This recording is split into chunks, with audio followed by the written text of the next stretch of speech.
Bienvenue à l'Odyssée du cirque, Cédric l'a déjà rappelé, et bienvenue dans la communauté de communes du Pays d'Héricourt. Ici, c'est un lieu de création, un lieu artistique. Alors, bonjour tout le monde, on est extrêmement heureux d'être là aujourd'hui. Middle of the road. Aujourd'hui, donc vous êtes dans Icare et vous êtes plus particulièrement dans Dédale. Dédale, mais qui s'appelle en réalité Alternative culturelle et créative. Bonjour, je m'appelle Ju Yun Lee et que je suis avec Pierrick de la Maison de l'Environnement de Metz aussi aujourd'hui pour vous présenter le projet de l'âme nature. On a mené depuis plus de 3 ans qui s'appelle Café Vanille Sucre. Et ça va rester le goût et au moins toute la matinée dans votre bouche. Dès l'âge de 18 ans, j'ai commencé les BIT, les brigades d'intervention théâtrale. On va pas faire le tour de la question aujourd'hui, on va soulever des pistes, mais on initie des rencontres. Et Jean-Paul Roland, à côté de moi, qui est le directeur des Eurokéennes.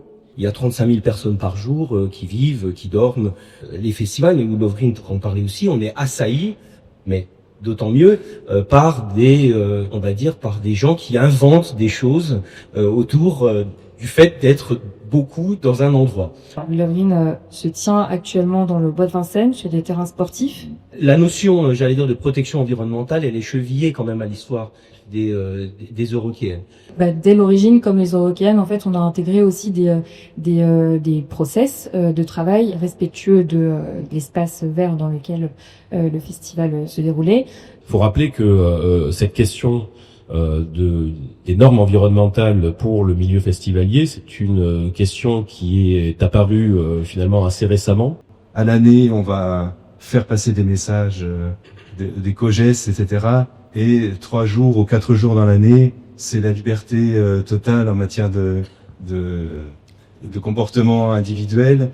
Il y a peu d'endroits où on arrive à sensibiliser autant de monde d'un seul coup aux enjeux du développement durable. En partant du sol, ça m'a permis de comprendre l'état dans lequel le sol était et surtout l'état dans lequel la société, d'une certaine manière, était. Comment on en était arrivé là. Pourquoi ces festivals finalement Aujourd'hui. Pourquoi aujourd'hui? Pourquoi aujourd'hui encore? C'est une question que je me pose tout le temps, réellement. Bon, à part me dire finalement dansons sous les bombes. On va essayer de parler de manière modérée. Mais qu'est-ce qu'on attend pour foutre le feu? Dans les organisateurs de festivals, à peu près de mon âge, dans leur bureau ou dans leur chambre, un poster de Woodstock avec 2 personnes au milieu des déchets, et ils trouvaient ça cool. Les déchets, j'ai toujours appris beaucoup de choses. Moi, j'ai visité beaucoup d'usines. Je pense qu'on apprend beaucoup de choses. On part pas avec un projet de je veux faire ça, on part de ce qui est là. C'est toujours une espèce de méga vélo avec 200 roues, différentes. La culture, tout le monde est prêt à la défendre. Par contre, des artistes dans la rue, On a acquis un camion. J'ai acheté un bus en 2011. Du coup, on a repris pour se mettre dans les rails.